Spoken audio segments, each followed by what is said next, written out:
একটি সূরা নাজিল করেছেন সূরা আল মায়েদা। 114টি সূরার মধ্যে একটা সূরা সূরা আল মায়েদা। সূরা আল মায়েদার 55 নম্বর আয়াত। আমার আল্লাহ রব্বুল আলামিন বলতেছেন আমাদের বন্ধু কে হবে, আমাদের বন্ধু কে হবে সেই ব্যাখ্যা দিয়েছেন আমার আল্লাহ রব্বুল আলামিন কুরআনুল কারীমের সূরা আল মায়েদার 55 নম্বর আয়াতের মধ্যে বলেন, ইন্নামা ওয়ালিয়ুকুমুল্লাহু ওয়া রাসূলুহু ওয়াল্লাযীনা আমানুল্লাযীনা ইউকিমুনাস সালাতা ওয়া ইউতুজ যাকাতা ওয়া হুম রাকিউন। আমার আল্লাহ রব্বুল আলামিন কুরআনুল কারীমের সূরা আল মায়েদার মধ্যে আমাদের বন্ধুত্ব করার কথা বললেন। আমরা দুনিয়াতে অনেক কিছুই করি, আমরা মনে করি কোরআনে এটা নেই, কিন্তু আমার আল্লাহ রব্বুল আলামিন ছোটোর থেকে ছোট, বড়র থেকে বড়, ছোট বড় প্রত্যেকটা বিষয় এই কোরআনে দিয়েছেন। এমনকি আমরা বন্ধুত্ব কার সাথে করব, আমার আল্লাহ রব্বুল আলামিন এইখানে এটাও ব্যাখ্যা দিয়েছেন। এইখানে আমার আল্লাহ রব্বুল আলামিন ব্যাখ্যা দিয়েছেন বন্ধু আমাদের কে হবে। কারণ এই বন্ধু নির্বাচন দুনিয়ার বিষয় নয়, এই বন্ধু নির্বাচন হলো আখিরাতের বিষয়। এই বন্ধু নির্বাচন আখিরাতের বিষয়। আপনি যদি খারাপ মানুষের সাথে বন্ধুত্ব করেন, আপনাকে জাহান্নামে যেতে হতে পারে। তাই আপনি ভালো মানুষের সাথে বন্ধুত্ব করবেন, আল্লাহ আপনাকে জান্নাতের দিকে নিয়ে যাবেন। আপনি বন্ধুত্ব করবেন এমন মানুষের সাথে যার সাথে বন্ধুত্ব করলে জান্নাতের কথা মনে পড়ে, আল্লাহর স্মরণ আসে। অর্থাৎ আপনাকে ভালো কাজ করতে হবে, ভালো বন্ধু বেছে নিতে হবে। কিন্তু আমরা কার সাথে বন্ধুত্ব করব, আমার আল্লাহ কোরআনে সেটা দিয়েছেন। একটা উদাহরণ, 3 বন্ধু রাস্তা দিয়ে হাঁটতে হাঁটতে যাচ্ছে, পথিমধ্যে দেখতে পেল একটা আখ ক্ষেত। এবার এই আখ ক্ষেতে 3 বন্ধুর মধ্যে একজন ছিল মুসলমান, আরেকজন ছিল হিন্দু, আরেকজন ছিল খ্রিস্টান। এই 3 বন্ধু রাস্তা দিয়ে হাঁটতে হাঁটতে যেতে যেতে এইবার হিন্দু ডাক দিয়ে বলে, বন্ধু ওই দেখ আখ ক্ষেত, চল আমরা আখ খাই। ওই দেখ আখ ক্ষেত, চল আমরা আখ খাই। কিন্তু খ্রিস্টান ডাক দিয়ে বলতেছে, আরে বন্ধু আখ তো খাবেন ঠিক আছে, কিন্তু জমির মালিক তো নেই, জমির মালিক তো নেই, আখ যে আপনি খাবেন জমির মালিক তো নেই। এইবার মুসলমান ডাক দিয়ে বলে, আরে ভাই আমরা মুসলমান জাত ভাই, ভাইয়ের আকো যা আমার আকো তাই, ভাইয়ের আকো যা আমার আকো তাই। এইবার 3 বন্ধু 3টা আখ ভেঙে নিয়ে খেতে খেতে যখন পথিমধ্যে যাচ্ছে, এমন সময় জমির মালিক দেখতে পেল। এইবার জমির মালিক বলে, চিন্তা করতেছে এরা আখ পেল কোথায়, কারণ এই পুরো মাঠের মধ্যে একটি মাত্র খেতে আখ আছে, সেটা আমার ক্ষেত। এদেরকে জিজ্ঞাসা করতে হবে। যে জিজ্ঞাসা করলো, এই তোরা আখ পেলি কোথায়? ওরা 3 জন বলে, এই জমির থেকে নিয়েছি। জমির মালিক চিন্তা করে, এদের যদি আমি মারতে যাই এরা জোট হয়ে আমার অবস্থা খারাপ করে দেবে। কারণ এমনিতেই জোট যেখানে ভয় সেখানে, জোট যেখানে ভয় সেখানে। এদেরকে শায়েস্তা করতে হবে অন্য কায়দায়। এদেরকে কোন কায়দায় শায়েস্তা করা যায়? একটা ফন্দি আটলেন। কি ফন্দি? জমির মালিক এইবার হিন্দুকে ডাক দিয়ে বলতেছে, খ্রিস্টানকে ডাক দিয়ে বলতেছে, এই বেটা খ্রিস্টান, এই হিন্দু আমাদের পাশের রাষ্ট্রের দাদাবাবুরা, এরা নাই খেতেই পারে, তুই কেন ভাঙলি? ওরা 2 জন বলে, ঠিকই তো, ও কেন ভাঙলো, দে মার। 3 জন মিলে এমন মারা মেরেছে পুরো অজ্ঞান হয়ে গেছে। এইবার জমির মালিক ডাক দিয়ে বলে, এই বেটা হিন্দু, এই মুসলমান আমার জাত ভাই, এ নাই খেতেই পারে, তুই তো আলাদা ধর্মের লোক, তুই কেন ভাঙলি? এইবার মুসলমান বলতেছে, ঠিকই তো, ও কেন ভাঙলো? ও তো হিন্দু। এইবার দুজন মিলে ওকে মেরেছে, ও অজ্ঞান হয়ে গেছে। এইবার জমির মালিক চিন্তা করে বেটা এইবার একা, বেটা এইবার একা আছে। এইবার ওকে বলল, এই বেটা তুই কি নবীর হাদিস পড়িস নাই? কারো জিনিস না বলে নেওয়া, কারো জিনিস না বলে খাওয়ার নাম হচ্ছে চুরি করা। তুই মুসলমান, তুই চুরি করলি কেন? তুই মুসলমান, তুই চুরি করলি কেন? এইবার ওকে জমির মালিক আচ্ছা মতো কেলানি দিয়ে অজ্ঞান করে দিয়েছে। ভাইরে আমার, ওরা তিনজন যদি একসাথে থাকতো তাহলে কিন্তু মারতে পারতো না, কারণ বন্ধুত্ব করেছিল এমন একজনের সাথে যে কিনা বিপদে এগিয়ে আসেনি, বিপদে এগিয়ে আসেনি। আমাদের এমনই বন্ধুত্ব এখন। এই জন্য আমার আল্লাহ নীতিমালা দিয়েছেন বন্ধুত্ব আমরা কার সাথে করব। আমাদের বন্ধুত্ব করার বিষয়ে আমার আল্লাহ রব্বুল আলামিন কোরআনের মধ্যে বলেছেন যে আমাদের বন্ধুত্ব কার সঙ্গে করতে হবে। আমার আল্লাহ রব্বুল আলামিন কোরআনুল কারিমের 2 নম্বর সূরা, সূরা আল বাকারা 257 নম্বর আয়াত, আমার আল্লাহ রব্বুল আলামিন বলেন, আল্লাহু ওয়ালিউল্লাযীনা আমানু ইউখরিজাহুম মিনাজ যুলুমাতি ইলান নূর والذين كفروا أولئك هم الطاغوت يخرجهم من النور إلى الظلمات أولئك أصحاب النار هم فيها خالدون। আমার আল্লাহ রব্বুল আলামিন সূরা আল বাকারার 257 নম্বর আয়াতের মধ্যে বলেন, আল্লাহু ওয়ালিউল্লাযীনা আমানু, আল্লাহ মুমিনদের অভিভাবক, আল্লাহ মুমিনদের অভিভাবক। কেননা সূরা মায়েদার 55 নম্বর আয়াতের শুরুতেই আমার আল্লাহ এটাই বললেন, ইন্নামা ওয়ালিয়ুকুমুল্লাহু ওয়া রাসূলুহু, নিশ্চয় তোমরা যদি বন্ধুত্ব করতে চাও তোমরা 1 নম্বরে বন্ধুত্ব করবে আমি আল্লাহর সঙ্গে। বন্ধুত্ব করতে হবে আল্লাহর সঙ্গে। পৃথিবীতে যার সাথে বন্ধুত্ব করতে যান না কেন আপনাকে সর্বপ্রথম আল্লাহর সঙ্গে বন্ধুত্ব করতে হবে। এই জন্যে সূরা বাকারার 257 নম্বর আয়াতে বলতেছেন, আল্লাহু ওয়ালিউল্লাযীনা আমানু ইউখরিজাহুম মিনাজ যুলুমাতি ইলান নূর,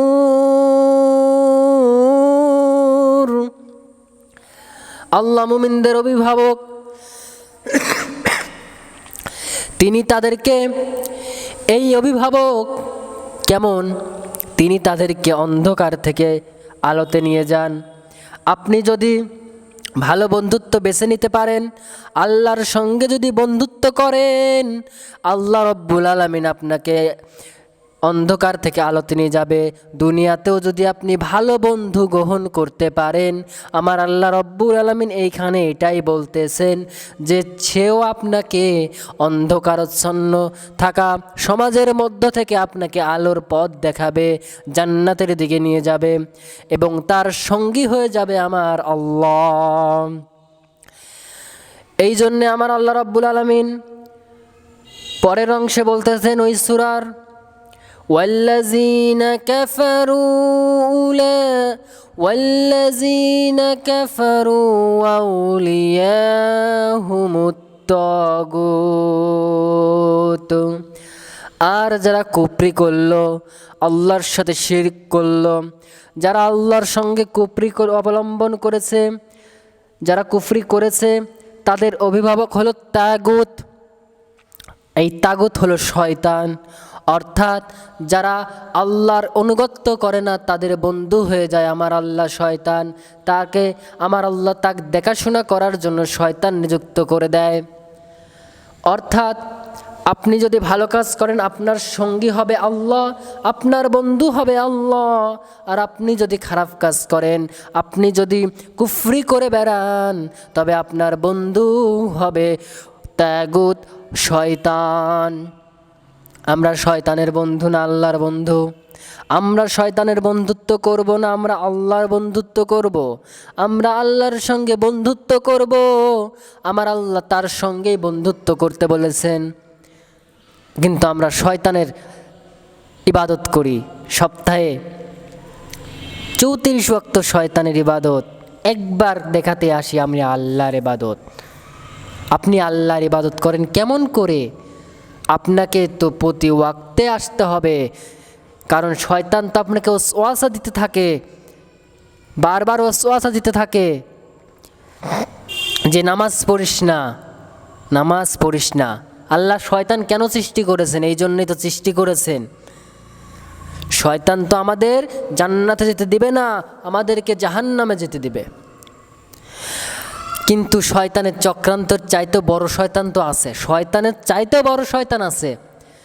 আমার আল্লাহ রাব্বুল আলামিন সূরা আন-নিসা ৭৬ নম্বর আয়াত, আমার আল্লাহ রাব্বুল আলামিন বলেন, ইন্না কাইদাশ শাইতানি কাদাইফা, নিশ্চয় শয়তান যে চক্রান্ত করে এটা দুর্বল। শয়তান যে চক্রান্ত করে এটা দুর্বল। দইফ মানে দুর্বল, দইফা মানে একেবারেই দুর্বল। যারা আরবি গ্রামার বোঝে তাদেরকে একবার জিজ্ঞাসা করে দেখেন, দইফ মানে দুর্বল আর দইফা মানে একেবারেই দুর্বল।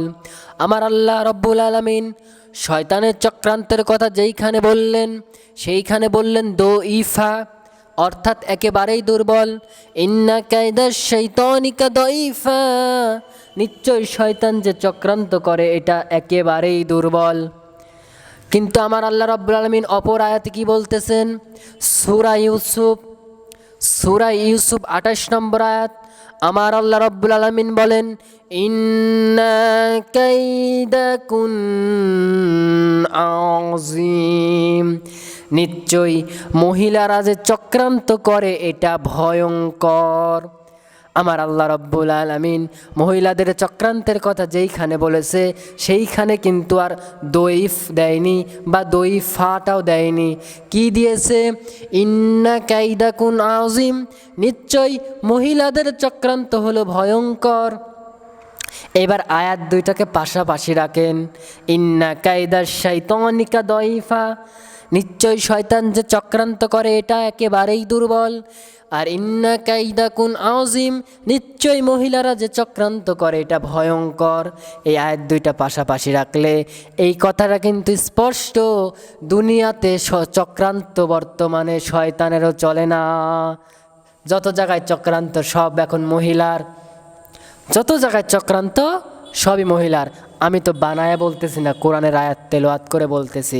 সূরা নিসার ৭৬ এবং সূরা ইউসুফের ২৮ নম্বর, এই দুইটা আয়াত আপনি ভালো করে মিলিয়ে দেখে নেবেন যে বর্তমানে দুনিয়াতে চক্রান্ত শয়তানেরও চলে না।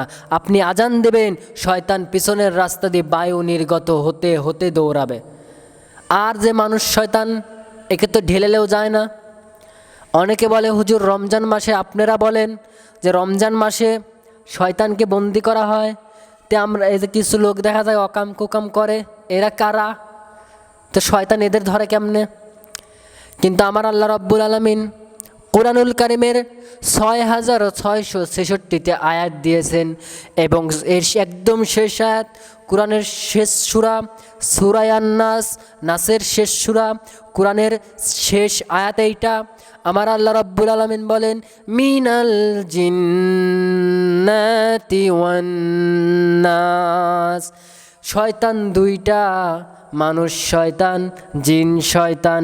এই জিন শয়তানকে তো আমার আল্লাহ রাব্বুল আলামিন সাইজ করবে, কোরআন পড়বেন শয়তান দৌড়াবে।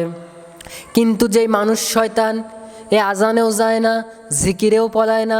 একে যদি পালাতে চাও, একে যদি তাড়াতে চাও, তোমার 1 নম্বর ঢাল লাগবে লাঠি। লাঠি ছাড়া এই শয়তানকে তাড়ানো সম্ভব না। আমাদের এটা বুঝতে হবে, কারণ শয়তান তো 2টা, আমার আল্লাহই ব্যাখ্যা দিয়েছেন কোরআনের মধ্যে, মানুষ শয়তান, জিন শয়তান। তে আমরা শয়তানের ইবাদত করব না, আমরা শয়তানকে বন্ধুরূপে গ্রহণ করব না, আমরা বন্ধুরূপে গ্রহণ করব একমাত্র আল্লাহকে। এই জন্যে আমার আল্লাহ রাব্বুল আলামিন বলেন, এই শয়তানকে যদি তোমরা বন্ধুরূপে গ্রহণ করো তাহলে তোমাদের কেমন পরিণতি হবে শোনো। ইউখরিজাহুম মিনাজ যুলুমাতি ইলান যুলুমাত, তোমাকে এই শয়তান ওয়াসওয়াসা দেবে, তোমাকে আলোর থেকে তোমাকে অন্ধকারে নিয়ে যাবে, তোমাকে জাহান্নামের আগুনে পোড়ানোর জন্য তোমাকে নিয়ে যাবে। জাহান্নাম তোমার জন্য, তুমি শয়তানকে বন্ধুরূপে গ্রহণ করবা। একটাবার চিন্তা করো না, হুম ফিহা খালিদুন, তারা সর্বদাই তাতে থাকবে, তারা সর্বদাই তাতে থাকবে। যারা জান্নাতে জান্নাতেই থাকবে, যারা জাহান্নামে জাহান্নামেই থাকবে। হুম ফিহা খালিদুন, তারা সর্বদাই সেখানে থাকবে। আমাদের বুঝতে হবে বন্ধুত্ব করতে হবে আল্লাহর সঙ্গে। আল্লাহর সঙ্গে বন্ধুত্ব শুধু করলে হবে না। আমরা দুনিয়াতে দেখি একজন বন্ধুর সঙ্গে যদি আমরা বন্ধুত্ব করি, দেখা যায় কি করে, এখন তো ফোনের যুগ, ফোনে মেসেজ দেয়, ফেসবুকে দেখা যায় ফ্রেন্ড রিকোয়েস্ট পাঠায়, অ্যাকসেপ্ট করার পর মেসেজ দেয়, তারপরে কথাবার্তা চলে, নাম্বার দেয়, ফোনে কথা চলে। এরপরে বন্ধুর বাড়িতে কোনো অনুষ্ঠান লাগলে গিফট পাঠায়, বন্ধুর জন্মদিনে উইশ করে, বন্ধুকে উপহার দেয়। বন্ধুকে যদি এবার কোনো পত্র দেয়, অবশ্যই পত্র দেয়, তো বন্ধুকে যদি পত্র দেয় বন্ধু সেটা দেখবে এবং বন্ধু ওর মধ্যে কী লিখেছে সেটা পড়বে, বুঝবে। ওইটা যদি কোনো আদেশ করে পালন করবে, নিষেধ করলে করবে না। আমার আল্লাহ রব্বুল আলামিন বলেন, আমিও একটা চিঠি দিয়েছি, আর আমার সেই চিঠিটা হচ্ছে আল কোরআন। আমিও একটা চিঠি দিয়েছি, আমার চিঠিটাও ঠিক এমনই। আমার চিঠিটাকেও পড়তে হবে প্রথমে, আমরা পড়তেই পারি না। দেখেন বাংলাদেশের জরিপ বাড়ায় প্রতি বছরই ইসলামী ফাউন্ডেশনে, কোরআন রিসার্চ ফাউন্ডেশন, এটা বাংলাদেশের 100 জনের মধ্যে 95 জন কোরআন পড়তে পারে না। কি অবস্থা আমাদের! 100 জনের 95 জনই কোরআন পড়তে পারে না। 100 ভাগ মুসলমানের দেশ, 90 ভাগ মুসলমানের দেশ, আমরা 100 জনের মধ্যে 95 জনই কোরআন পড়তে পারি না। আর যারা পারে 4 জনই বোঝে না। যে একজন বোঝে আমল করে না, আর বাদ বাকি অবস্থা তো আরও খারাপ। অর্থাৎ আমরা কোরআন মানতে পারি নাই। কোরআন প্রথমে আপনাকে পড়তে হবে। কত সাহাবী কোরআন পড়লো, বুঝলো। কোরআন পড়বেন ঠিক আছে, বাধা দেবে না কেউ আপনাকে, কোরআন বুঝবেন, অসুবিধা নাই। যখনই আমল করতে যাবেন একদল লোকের চুলকায়, এরা আপনাকে বাধা দেবে, আমল করতে গেলে বাধা দেবে। এরা কিছু গণ্ডামুখ আছে, কারণ এই জালেমরা আপনাকে ততটুকুই কোরআন মানতে দেবে যতটুকু মানলে তাদের গদি থাকবে, তারা ক্ষমতায় টিকে থাকতে পারবে, অতটুকুই আপনাকে মানতে দেবে। দেখেন কত মানুষ আমরা কি করি। আজকে আমরা দেখি বাংলাদেশের একজন বলেছিল আমি কোরআন মানাতে চাই, কোরআনের পাখি বলেছিল আমি কোরআন মানাতে চাই। এইটা তার অপরাধ, জেল খাটতে হয়েছে, জেল খাটতে হয়েছে, তাকে মেরেও ফেলা হয়েছে। সে বলেছিল তার অপরাধ একটাই, আমি কোরআন মানাতে চাই। অর্থাৎ আপনি পড়বেন, বুঝবেন, আমল করবেন পর্যন্ত মাঝে মধ্যে ঠিক থাকে, কারণ আপনাকে ততটুকুই আমল করতে দেবে যতটুকু আমল করলে তাদের গদি থাকবে, এবং আপনাকে সেটা প্রতিষ্ঠা করতে দেবে না, মানুষকে মানাতে দেবে না। আপনাকে এই 4টা গুণ যখন আপনি পালন করবেন তখনই আপনি আল্লাহর বন্ধু হতে পারবেন। 1 নম্বর গুণ কোরআন পড়তে হবে, 2 নম্বর গুণ কোরআন বুঝতে হবে, 3 নম্বরে কোরআন আমল করতে হবে, 4 নম্বরে এই কোরআনটা মানাতে হবে। কারণ আমার আল্লাহ রাব্বুল আলামিন সূরা কফের মধ্যে বলেন, ফাযাক্কির বিল কুরআনি মান ইয়াখাফু ওয়াঈদ।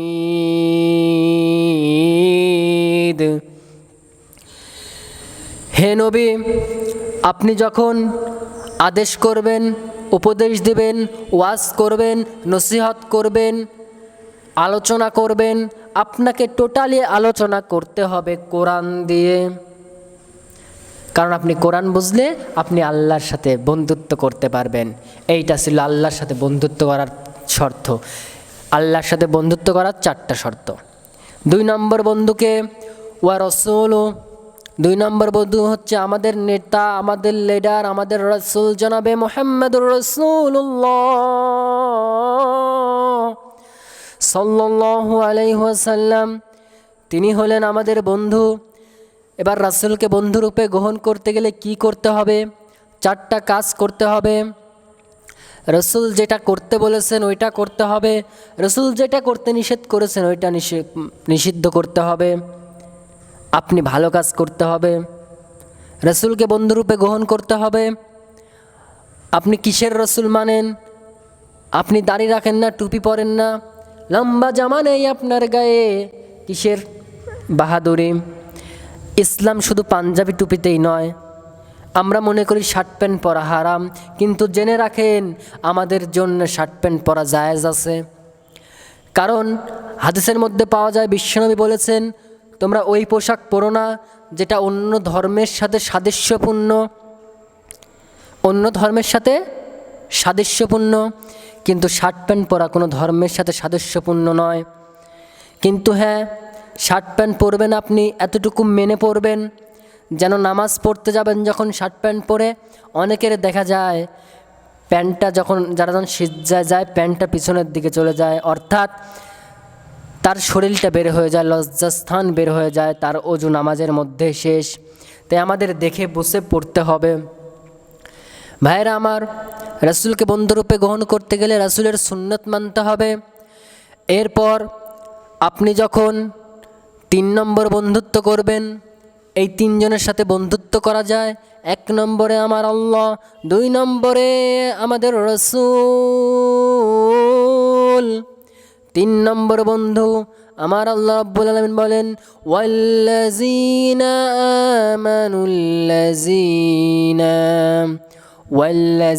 আমানু। 3 নম্বর বন্ধু হলো এই পৃথিবীতে সবাই না, এই পৃথিবীতে যারা ঈমানদার, এই পৃথিবীতে যারা ঈমানদার, ওয়াল্লাযীনা আমানু বলেছেন, কোনো জাতি বর্ণ ধর্ম উল্লেখ করে বলেনি, ঈমানদার বলেছেন। কিন্তু ঈমান আছে কাদের? যেই সমস্ত ঈমানদারকে আমার আল্লাহ রাব্বুল আলামিন বন্ধুরূপে গ্রহণ করার কথা বলতেছেন, এই ঈমানটা আছে কাদের? আমরা তো ঈমানদারি খুঁজে পাই না। ঈমানদার যদি আপনাকে হতে হয়, আপনাকে শর্ত পালন করতে হবে, নামাজ পড়তে হবে, আপনাকে অবশ্যই নামাজ পড়তে হবে। তাছাড়া তো আপনি আল্লাহর বন্ধু আপনি দুনিয়াতে ঈমানদারকে বন্ধুরূপে গ্রহণ করবেন। কেমন ঈমানদার? ঈমানদার সেই ব্যক্তি যে আল্লাহর হুকুম পালন করে, যাকে দেখলে জান্নাতের কথা স্মরণ হয়, আল্লাহর কথা স্মরণ হয়। আপনাকে এটা মাথায় রাখতে হবে। ঈমানদার, এই ঈমান সবার নেই, ঈমান অর্জন করতে হবে। আমাদের তো ঈমানটাই দুর্বল, তাহলে আমরা ঈমান আনবো কেমনে? আমাদের অবশ্যই ঈমান আনতে হবে। কারণ যাদের ঈমান নেই তাদের সাথে বন্ধুত্ব করা ইসলামে নিষেধ, দোজখে যেতে হবে। ভাইরা আমার আল্লাহ রাব্বুল আলামিন ডাক দিয়ে বলেন, আলাম তারা ইলাল্লাযীনা হাজ্জা ইব্রাহিম ফি রাব্বিহি بأن أنه الله الملك তুমি কি সেই ব্যক্তির অবস্থা চিন্তা করেছো যাকে আল্লাহ রাজত্ব দান করার কারণে সে নিজ প্রতিপালকের অস্তিত্ব সম্পর্কে ইব্রাহিমের সঙ্গে বিতর্ক লিপ্ত হয়? তখন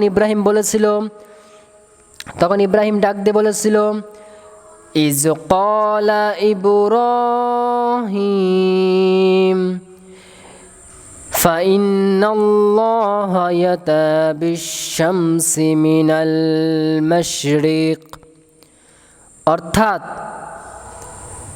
আমার প্রতিপালক তিনি যিনি জীবন দান করেন, মৃত্যু দান করেন। অর্থাৎ ইমানদারকে বন্ধুরূপে গ্রহণ করার কথা বারবার বলা হয়েছে কোরআনের বিভিন্ন জায়গায়। আমরা ইমানদার পাই না। আপনি নামাজ পড়বেন কেমন করে? ইমানদার হতে গেলে তো আপনাকে নামাজ পড়তে হবে। আর ইমানদার হওয়ার শর্তই হলো নামাজ পড়া। আমার আল্লাহ তো এখানে এটাই বলেছেন, ওয়াল্লাযিনা আমানুল্লাযিনা ইউকিমুস সালাহ, নামাজ, প্রথমেই নামাজ, ওয়াজ যাকা, 2 নম্বরে যাকাত, 3 নম্বরে অহুম রাকিউন, রুকুকারীদের সাথে রুকু করে, বিনয়ী। প্রথমে নামাজের কথা বলেছেন, কারণ কিয়ামতের দিন সর্বপ্রথম হিসাব হবে নামাজের। আপনি নামাজ পড়লে কবুল হবে তা নয়। আপনি নামাজ পড়লে অবশ্যই নামাজের মধ্যে 4টা শর্ত পাওয়া যাবে। নামাজের মধ্যে 1 নম্বরে ধীর স্থিরতা থাকতে হবে। আমরা নামাজে দাঁড়ালে মনে হয় বাড়িতে যাওয়ার খুব তাড়া, খুব স্পিডে নামাজ পড়ে। হাই রে কি স্পিড! বাটাম ফাটা নামাজি এরা। আমরা মাদ্রাসায় পড়েছি, আমাদের তো অনেক দ্রুত তেলাওয়াত শেখানো হয়েছে, আমরা পারি, কিন্তু তারপরও তো অনেক সময় লেগে যায়। 5 মিনিট কম করে তো লাগেই সুন্নত পড়তেও। 2 রাকাত সুন্নত দেখা যায় ফজরে পড়ি, জোহরে পড়ি, তাও দেখা যায় 3 থেকে 4 মিনিট লেগে যায়। ওরে বাপরে বাপ! সেদিন একজনকে দেখি নামাজ পড়তেছে, 4 রাকাত নামাজ শেষ করেছে 1.5 মিনিটে। 4 রাকাত নামাজ 1.5 মিনিটে। 1:30 নামাজ শুরু, বাজে 1:28 বেজে 36 মিনিট, কয়েক সেকেন্ড বলে 29, আর 1 মিনিট পর জামাত শুরু। ইকামত শুরুই করলাম না, দেখি ওর নামাজ শেষ 4 রাকাত। তাহলে কি বাটাম ফাটা মুসল্লি এইগুলা, ভাবা যায়? কিন্তু নামাজের শর্ত প্রথমেই হলো ধীর স্থিরতা। আপনার নামাজে ধীর স্থিরতা থাকতে হবে, তাহলে আপনার নামাজ আল্লাহর দরবারে যাবে, না হলে কবুল হবে না। আপনি কিসের নামাজ পড়েন?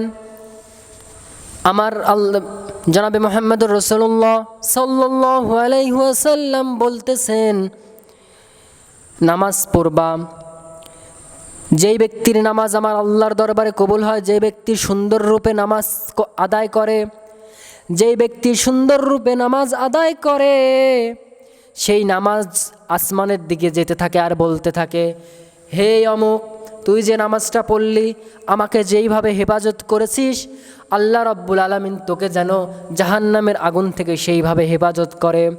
আর যদি আপনি অশুদ্ধভাবে খারাপভাবে নামাজ পড়েন, তবে সেই নামাজ বিকৃত হয়ে চারদিক ঘুরতে থাকে আর অভিশাপ দিতে থাকে, হে ব্যক্তি, তুই যে নামাজটা পড়লে, তুই আমাকে যেইভাবে ধ্বংস করেছিস, আমি নামাজকে যেইভাবে ধ্বংস করেছিস, আল্লাহ রাব্বুল আলামিন তোকেও সেইভাবেই ধ্বংস করুক।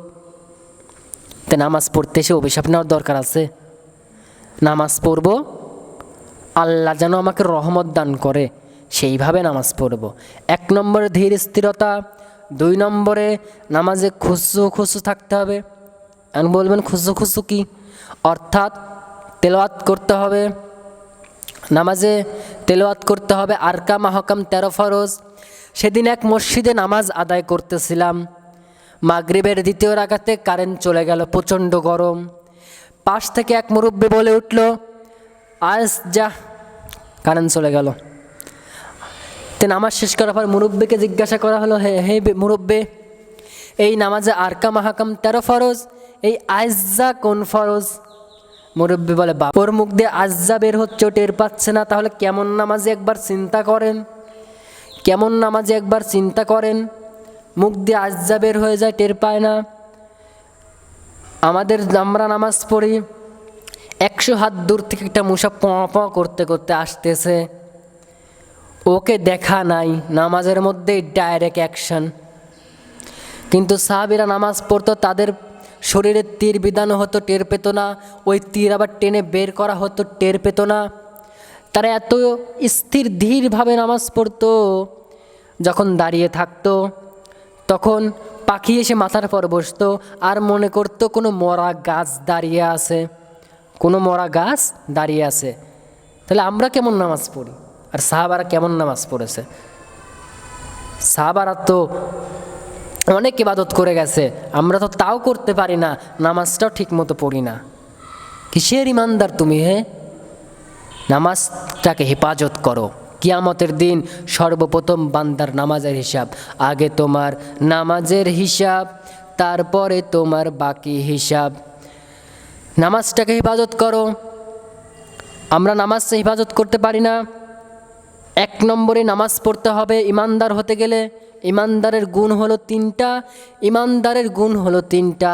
এই কোরআনে এমন একটা বিষয় আছে, এই কোরআনে একটা বিষয় আছে, দেখবেন আমার আল্লাহ রাব্বুল আলামিন যেইখানে যাদের কথা উল্লেখ করেছেন ওইখানে ওদের বর্ণনাও দিয়েছেন যে এরা কেমন। আমার আল্লাহ রাব্বুল আলামিন যেইখানে কাফেরদের কথা বলেছেন, কুল ইয়া আইয়ুহাল কাফিরুনা লা আ'বুদু মা তা'বুদুন, হে কাফের কুল, যেইখানে কাফের কুলকে ডাক দিলেন ওইখানে কাফেরদের উদাহরণ দিলেন, কাফের কারা। যেইখানে মুশরিকদের কথা বলেছেন মুশরিকদের উদাহরণ দিয়েছেন, মুশরিক কারা। যেইখানে মুমিনদের কথা বলেছেন মুমিনদের উদাহরণ দিয়েছেন, মুমিন কারা। যেইখানে সত্যবাদীর কথা বলেছেন সত্যবাদীর উদাহরণ দিয়েছেন, সত্যবাদী কারা। যেইখানে ইহুদিদের বৈশিষ্ট্য দিয়েছেন, ইহুদিদের কথা বলেছেন, ইহুদিদের বৈশিষ্ট্য দিয়ে দিয়েছেন আমার আল্লাহ। এইখানে ইমানদারদের কথা যখনই বললেন, যেখানে মুত্তাকির কথা আছে মুত্তাকির বৈশিষ্ট্য দিয়েছেন আমার আল্লাহ। মুত্তাকির বৈশিষ্ট্য কোরআনে আছে 5টা, ইমানদারদের বৈশিষ্ট্য দিয়েছেন 3টা। মুত্তাকি হতে গেলে 5টা গুণ লাগে, ইমানদার হতে গেলে 3টা গুণ লাগে। এই ইমানদারের প্রথম গুণই হচ্ছে নামাজ। আকিমুস সলাহ, নামাজ আগে। নামাজ যে ব্যক্তি পড়বে সেই ইমানদার। আরও তো 2টা গুণ আছে, ইউকিমুস সলাতা ওয়া ইউতুজ যাকা, যারা জাকাত দেয়। আমরা তো কত কেপটামি করি যে জাকাত দিতে গিয়ে যত সিরা টাকা আছে মসজিদে জুমার নামাজে 2 টাকা দেয়, তবুও সিরা নোটটাই মসজিদে, ভালো নোটটা দিতে পারো না। চায়ের স্টলে গিয়ে বলে বন্ধু চা খা, ওকে চা, ওকে চা, 50-100 টাকা শেষ। এইবার পকেট থেকে চকচকে 100 টাকার নোট বের করে দিল। ভাইরা আমার, দুর্ভাগ্য আমাদের, আমরা নামাজ পড়তে পারি না, জাকাত দিতে জানি না, মসজিদে সিরা নোটটা আমরা দেই। মসজিদে যে দান করব 1 টাকার 2 টাকার কয়েন নিয়ে আসি মসজিদে, কারণ প্রতিদিন জুমার নামাজ পর একটা পাখি আমাদের দিকে চাতস পাখির মতো চেয়ে থাকে, 2 হাত বাড়িয়ে, আমাকে কিছু দাও। জুমার নামাজ পর কে হাত পাতে? মসজিদের কোটা আমাদের কাছে চায়, বেশি কিছু না, অল্প কিছু দাও, তাও তো দিতে চাও না। এত কেপটামো করো কে? জাকাত দিতেই যত কেপটামো। জালসায় যদি কোনো বক্তা যদি দান তুলতে লাগে, দেখবেন বলে এই তো এতক্ষণ তো ভালোই ছিল, ভিক্ষা তোলা শুরু হলো। লজ্জা হওয়া দরকার তোদের। ওই টাকা তো তোরা মসজিদেই দিচ্ছিস, ওটা কি বক্তা নিয়ে যায়? কথা বোঝো নাই? জাকাত দিতে হবে। এইবার 3 নম্বর, ইমানদারের 3 নম্বর বৈশিষ্ট্য। ইমানদারের 3 নম্বর বৈশিষ্ট্য কি? আমার আল্লাহ রাব্বুল আলামিন বলতেছেন, অহুম রাকিউন,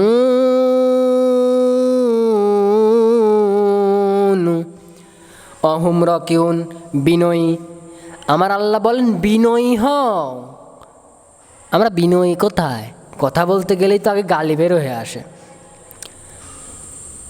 এই যে কত মানুষ 21শে ফেব্রুয়ারি জীবন দিল, ভাষা আন্দোলন 1952 সালের 21শে ফেব্রুয়ারি আমি কি ভুলিতে পারি?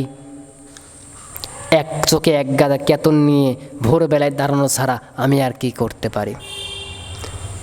1952 সালের 21শে ফেব্রুয়ারি আমি কি ভুলিতে পারি?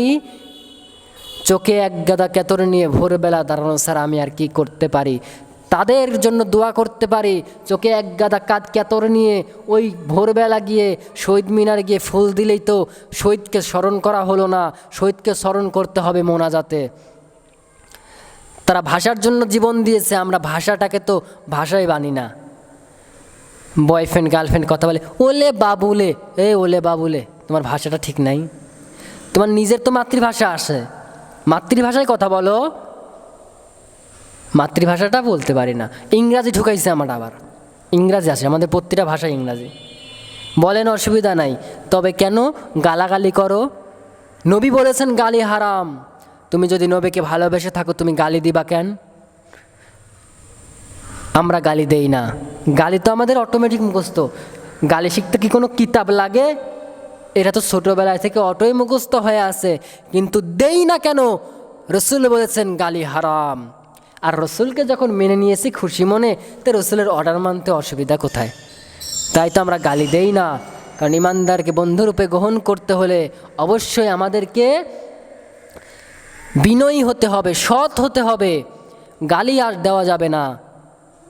আমরা বিনয়ী হতে পারি না, সত্যবাদী হতে পারি না, এটাই আমাদের আফসোস। সম্মানিত ভাইয়েরা, কথা বললাম বন্ধু, এই বন্ধু কিন্তু খুবই সিরিয়াস বিষয়।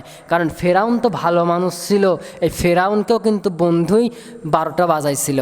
এখন বললেন ফেরাউন ভালো মানুষ? ফেরাউনের বিশাল কাহিনী আছে, ওটা অন্য এক সময় বলবো। ফেরাউন ভালো মানুষ ছিল, কিন্তু কেমনে খারাপ হয়েছে এর একটা বিশাল ঘটনা আছে। ও খারাপ হয়েছে বন্ধুর জন্যেই। কারণ আপনি বন্ধুত্ব করবেন 1 নম্বরে আল্লাহর সঙ্গে। আল্লাহর সঙ্গে বন্ধুত্ব করার শর্ত 4টা। কোরআন পড়তে হবে, বুঝতে হবে, আমল করতে হবে এবং আমল করাতে হবে অন্যকে। 2 নম্বরে বন্ধুত্ব করতে হবে রাসূলের সাথে। রাসূলের সুন্নাহ মানতে হবে। রাসূল যেটা আদেশ করেছেন সেটা পালন করতে হবে, যেটা নিষেধ করেছেন সেটা নিষেধ করতে হবে মানুষকে, সেটা থেকে বিরত থাকতে হবে। অহুম রকিউন এবং ওয়াল্লাযিনা আমানু, এবং ইমানদার হবে আমাদের 3 নম্বর বন্ধু। কেমন? ইমানদারের গুণ 3টা। 1 নম্বরে সলাৎ, ইমানদারকে মসজিদে পাবে, সলাৎ আদায় করবে। 2 নম্বরে জাকাত, জাকাতের সময় জাকাত দিবে, তোমরা জাকাতের সময় পাবে। এবং তোমরা ওই সময় পাবে, কোন সময়? অহুম রকিউন, যখন বিনয়ীতা দেখাবে। ইমানদার বিনয়ী দেখায়, এরা বিনয়ী। অর্থাৎ আল্লাহ রাব্বুল আলামিন আমাদেরকে সঠিক বন্ধু নির্বাচন করার তৌফিক দান করুক। আমরা আল্লাহর সাথে যেন বন্ধুত্ব করতে পারি, রাসূলের সাথে যেন বন্ধুত্ব করতে পারি, ইমানদারের সাথে বন্ধুত্ব করতে পারি, নামাজি ব্যক্তির সাথে যেন বন্ধুত্ব করতে পারি, আমরা যেন জাকাতদাতার সাথে বন্ধুত্ব করতে পারি, আমরা যেন বিনয়ীদের সাথে চলাফেরা করি, আমরা যেন বিনয়ীদের সাথে চলাফেরা করি। আমাদের বন্ধুত্ব করতে হবে এই কয়টাই। আমাদের আল্লাহ রাব্বুল আলামিন সঠিক বুঝ দান করুন।